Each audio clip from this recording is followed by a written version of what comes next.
The friend who knew too much. I'm 62M, been married to my wife, Allison, 55F, for 33 years. We've got 2 grown kids, Ben and Olivia, both married, both with their own lives. On paper, we're the rock-solid couple, the ones everyone in the family points to as proof that marriage can last.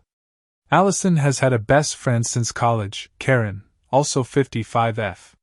They've been inseparable since before I met Allison. Karen's been at every holiday dinner, every birthday, even tagged along on some of our family vacations. My mom used to joke that I married 2 women, and it wasn't entirely wrong. Here's the thing, Karen has always been friendly with me. Not in a grab your thigh under the table way, but in a kind of way where her hand on your shoulder lingers just a second too long, or she laughs a little too hard at your jokes. I figured she was just like that with everyone. That was until about 3 months ago. We were sitting on my back porch one Saturday morning, just the 2 of us. Allison was off, helping a friend with an art show in the next city over. Karen and I were drinking coffee when she put her mug down, looked me dead in the eye, and said, "You know Allison cheated on you in college, right? With a guy named Mark." I was there. I saw it. I laughed at first, one of those disbelieving, awkward laughs, until I realized she wasn't smiling. Karen went on to tell me that Allison had been drunk, spent the night with Mark, and later bragged about it to her. Then she said she's been holding it in all these years because she didn't want to hurt me. But now she thought I deserved the truth. And here's where it got insane. She told me she's always been attracted to me and that if I divorced Allison, she'd treat me right. I remember just sitting there, staring at my coffee like it might give me an answer. That was the first crack in the picture-perfect life I thought I had. For a couple days I tried to shove Karen's words out of my head. 30 years is a long time. We've built a home, raised kids, buried parents together. Surely, she wouldn't carry a lie like that for decades. Surely, Karen was just being vindictive or drunk on nostalgia. But the thing about a crack in the foundation is, once you see it, you start noticing the other ones.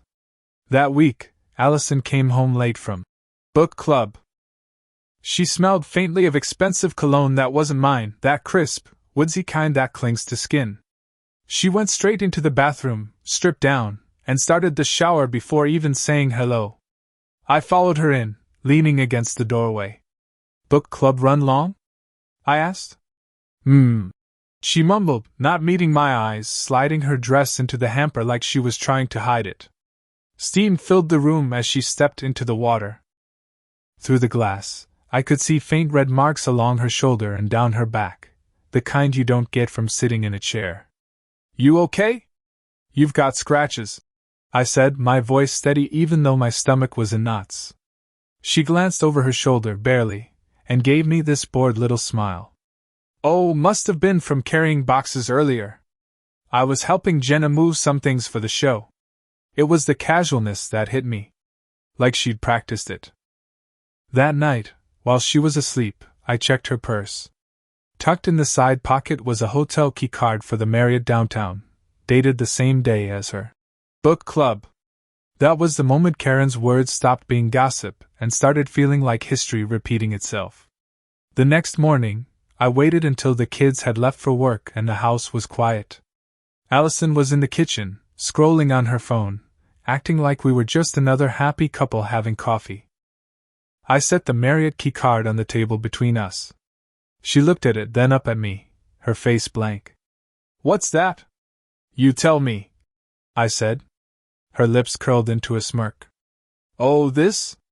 That's from a client meeting last week. I must have forgotten to throw it away." I leaned forward. "At 8 p.m., during book club? Wearing scratches down your back? And smelling like someone else's cologne?" That's when the performance started. First came the eye roll. "God, you sound like some jealous teenager." Then the offended sigh. "This is exactly why I don't tell you things, you blow them out of proportion." I brought up Karen. Told her what she'd said about college. Her head snapped up. "Oh, so now you're taking Karen's side?" She's been obsessed with you for years, Dylan. She's just trying to break us up so she can swoop in. Did it happen? I asked, my voice low. Did you cheat on me back then? Her eyes darted away, just for a second, but it was enough. It was 40 years ago, she said finally, her tone sharp. Even if it did, why are you dragging it up now? It's ancient history. That was all I needed to hear. Not a denial. Not an ounce of remorse. Just a cold dismissal, like my trust was some outdated relic she could toss in the trash. I didn't yell. I didn't throw anything. I just got up, poured the rest of my coffee down the sink, and told her I was done playing the fool. That day, I drove around for hours with no real destination. Just me, the hum of the engine, and the kind of thoughts you don't want to have but can't turn off. You tell yourself after decades together that you know your spouse. That even if you fight, even if there are rough patches, there's a line they'd never cross. But now I had to face the truth. She'd crossed it before we'd even built a life, and she was probably crossing it now. What made it worse wasn't just the cheating. It was the contempt. The way she looked at me like I was stupid for even asking. Like my trust wasn't worth protecting. I kept replaying old memories, now tainted. The nights she came home late from client dinners. The trips where she'd insist on going alone because I'd be bored. The way she sometimes seemed almost irritated to be around me at family gatherings. It's a special kind of gut punch when you realize the woman you've been defending for years might have been laughing at you behind your back. I called my younger brother, Matt, that night. He's blunt to a fault, but I needed blunt. I told him everything: Karen's confession, the hotel card, the scratches, Allison's non-denial about college. There was a pause on the line, then he said, "Dylan, you've been a good man to her. Too good. She doesn't deserve the version of you you've been giving her." I didn't sleep that night. Every time I closed my eyes, I saw her smirking across the kitchen table, treating decades of my loyalty like it was nothing. And that's when I knew I wasn't just going to walk away. I was going to make sure she felt the loss. By sunrise, I'd made up my mind. This wasn't going to be some emotional blow-up where I storm out with a suitcase. That would give her the drama she thrives on. No, I was going to do this with precision. Step 1, lawyer. I dug through my desk drawer, pulled out the card for the guy my friend Dave had used in his divorce, a pit bull in a suit. Made an appointment for that afternoon. Step 2, financial sweep. I logged into every bank account, pulled statements, noted every weird transaction. Sure enough, there were charges from restaurants I'd never been to and 2 boutique hotels in the last 6 months, all under business travel. I made copies of everything. Step 3, information gathering. If Karen had been telling the truth about the past, maybe she'd be willing to spill more, and even if she had her own motives, she might be a useful source. I called her, told her I believed her, and asked for names, dates, any details she remembered. She didn't hesitate. Mark from college. A sales guy, from her first job. An art dealer from 10 years ago. My stomach twisted with each one. Step 4, the exit plan. I wasn't just ending the marriage, I was removing her from my will, my accounts, everything. She'd get the legal minimum, and that's it. No more riding the benefits of my decades of work. And step 5? The one I was going to save her? Making sure her perfect little social image shattered in the same way she'd shattered my trust. It wasn't just about revenge anymore. It was about rewriting the ending to a story she thought she controlled. Meeting with the lawyer was a wake-up call. He told me that in long marriages, judges often assume everything is shared unless you can prove otherwise. Which meant I needed more than just suspicion, I needed a pattern. So I started pulling at threads. First stop was my mom's attic. She's the type who keeps everything, so I figured maybe there were old letters, photos, anything from when Allison and I first started dating. Sure enough, in a box labeled Dylan and Allison, early days, I found postcards she'd sent me from college breaks, and one from the same week Karen said she was with Mark. She wrote about late nights with friends, and signed off with Love you always. But on the back was a smudge of lipstick I didn't recognize as hers. Next, I tracked down Jeff, an old mutual friend from the early years of our marriage. We hadn't spoken in years, but when I told him what I'd learned, he sighed and said, I always wondered if you knew about her little trips. Turns out, Allison had gone to conferences in Chicago a few times, and one night Jeff had run into her at a jazz bar with a guy he didn't recognize. She told him it was a client dinner, but they were holding hands under the table. Then there were the receipts. Old ones, buried in our filing cabinet. A boutique hotel in Napa Valley billed for 2 guests, charged to our joint account, from a year when I know I didn't travel with her. Every discovery was like another brick in the wall between us. This wasn't one bad choice decades ago, this was a habit. And the worst part? She'd gotten away with it because I trusted her so completely that I never looked. Now I was looking, and I didn't like what I saw. The more I talked to Karen, the more I realized she wasn't the noble truth-teller she painted herself to be. She dropped little digs about Allison. Oh, she always thought she was better than the rest of us. Or, she never appreciated you. At first, I thought it was just bitterness over a falling out. But then Karen started steering the conversation toward us. You deserve someone who's been loyal from the start, she said one night over the phone. Someone who's always seen your worth. It clicked. Karen wasn't just unburdening her conscience, she was making a sales pitch. I asked about her own life, and surprise, she'd been through 2 divorces, had no steady job, and was renting a tiny apartment after selling her last house in the split.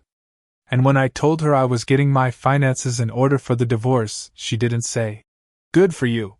She said, "Well, you'll need someone to help you enjoy it." That's when I saw it clear as day. Karen had been sitting on Allison's secrets for decades, keeping them in her back pocket like a winning lottery ticket. And now that she was lonely and broke, she decided to cash it in. Both of them had been using me, Allison for stability and a cover story, Karen for the chance to slide into the life Allison had built with my work. The betrayal was layered now. It wasn't just my wife who'd lied to my face for years. It was the friend who'd been circling like a vulture, waiting for her moment. Neither one of them was going to get what they wanted from me. Once I knew both Allison and Karen had their own games, I started looking at the whole marriage through a different lens. I went back over old calendars, expense reports, even my own travel dates from work. Patterns started jumping out like neon signs. Every time I had a big project out of town, she had a client trip. When I was in Denver for a week in 2009, she was supposedly in L.A. for an art showcase.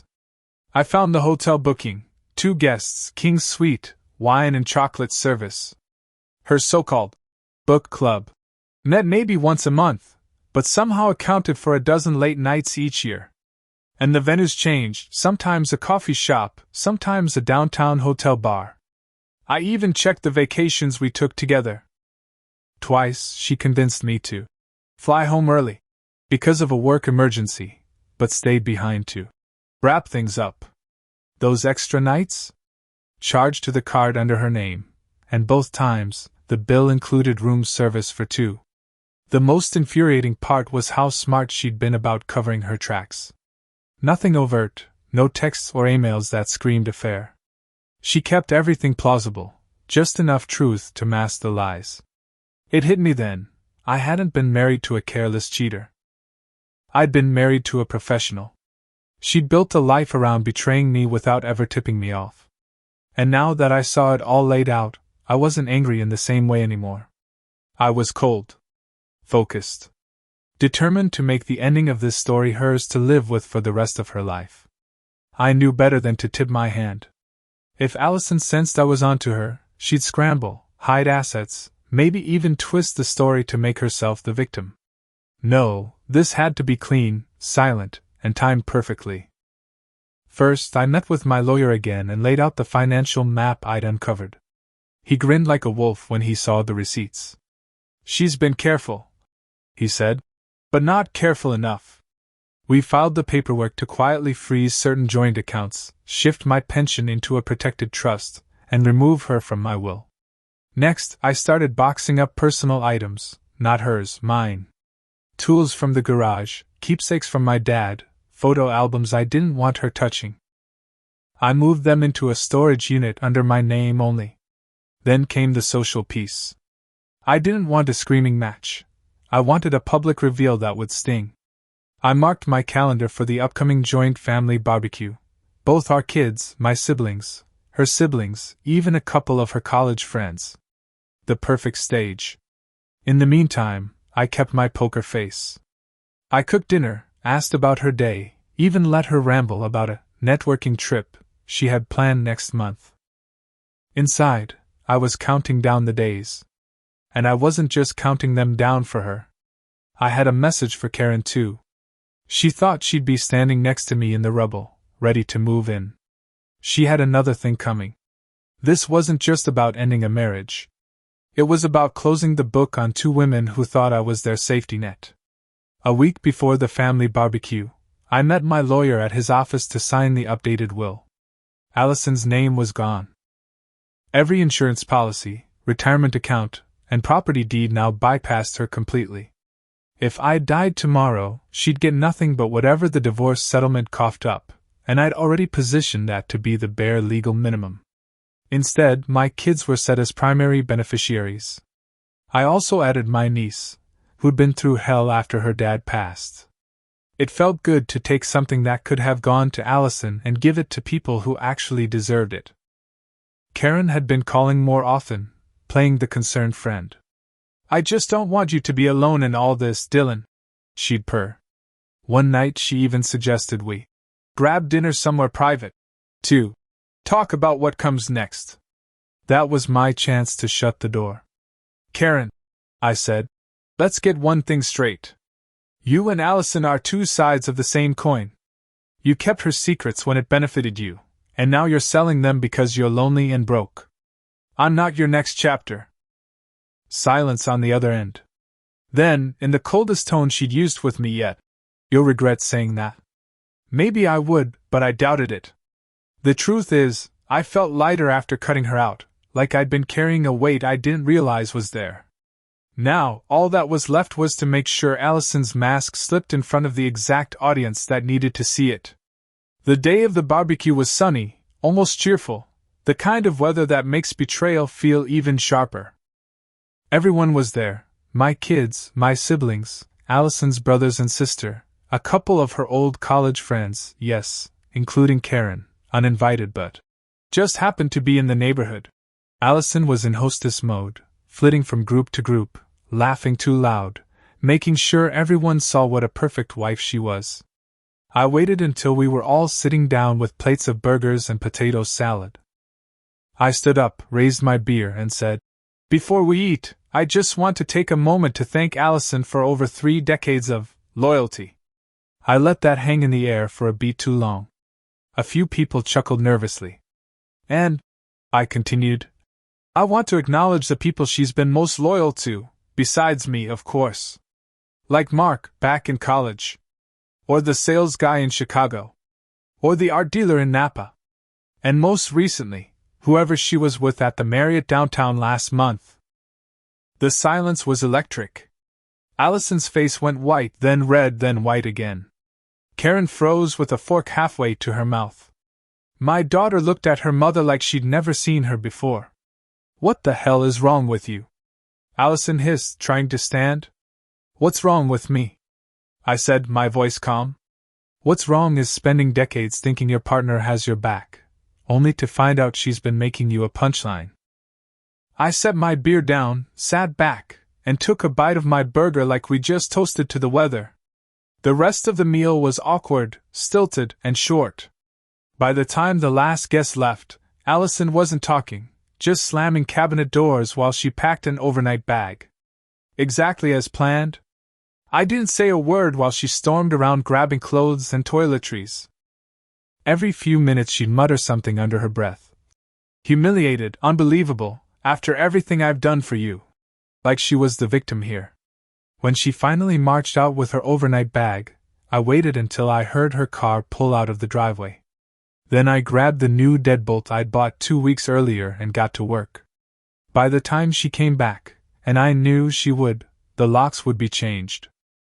Sure enough, at 10:43 that night, I heard the rattling at the front door, followed by sharp knocks. "Dylan! Open this door right now!" "Can't do that," I said through the wood. "You don't live here anymore. You can't just lock me out of my own house," she screamed. "Actually," I said, "I can." And I did. "Your stuff will be boxed up and sent to your sister's." There was a pause, then her voice turned icy. "You're going to regret this."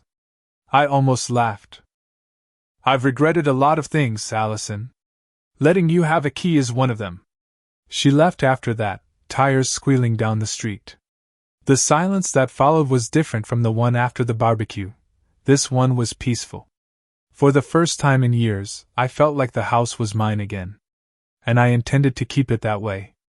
I didn't have to chase updates, they came to me. 2 days after the lockout, my son Ben called. "Dad, Mom's staying at Aunt Linda's. She's, not doing great." I could hear the hesitation in his voice. He didn't want details, but he'd heard enough from Linda to know this wasn't just a marital spat. Turns out, word from the barbecue traveled fast. My brother told me one of Allison's cousins had already called it the family scandal of the year. The college friends? They started quietly dropping her from group chats and forgetting to invite her to brunches. The best part? Mateo, the art dealer I'd mentioned at the barbecue, apparently pulled her from an upcoming showcase she'd been hyping for months. Official reason was schedule changes. But my source said sponsors didn't like negative press and ethical questions. Even Karen stopped calling. I guess once she realized I wasn't biting, she didn't see the point. Someone told me she'd been spotted having wine with Allison, 2 burned bridges trying to keep each other afloat. Meanwhile, Linda finally got tired of Allison's late-night rants and told her she'd need to find another arrangement. That was when I heard Allison had rented a small, overpriced apartment near downtown. Alone. No car, she'd sold the one I'd bought her to cover moving costs. I can't lie, there was a grim satisfaction in knowing she was living in the exact kind of discomfort she'd always looked down on. But I also knew my life wasn't going to be about keeping tabs on her forever. Once the dust settled, I realized I had 2 choices: keep replaying the betrayal in my head or start writing a new chapter without her in it. So I chose me. I turned the guest bedroom, the one she used to fill with clothes and shopping bags, into a music room. Bought myself a decent guitar and started taking lessons from a retired guy down the street. My fingers ached like hell for the first month, but it gave me something to look forward to every day that had nothing to do with her. I joined a hiking group, too. My sister Lisa practically dragged me to the first meetup, but now I'm out on the trails twice a week. There's something about being on top of a ridge with the wind in your face that makes the drama feel small. Even the little things started to change. I cooked what I wanted, when I wanted. No more. That's too greasy. Or, do we really need dessert? I bought a smoker and spent Saturdays perfecting ribs, sometimes inviting friends over, sometimes just enjoying the quiet. I also started saying yes to things I used to turn down. Ben invited me to a weekend fishing trip. Olivia asked if I'd babysit my granddaughter for a whole day. My friends wanted me to come to trivia night at the local bar. I went to all of it. It wasn't about replacing what I'd lost. It was about remembering that I was always more than the man standing behind Allison in her carefully staged life. Looking back now, I see the real damage wasn't just the cheating, it was how long I let myself believe the performance.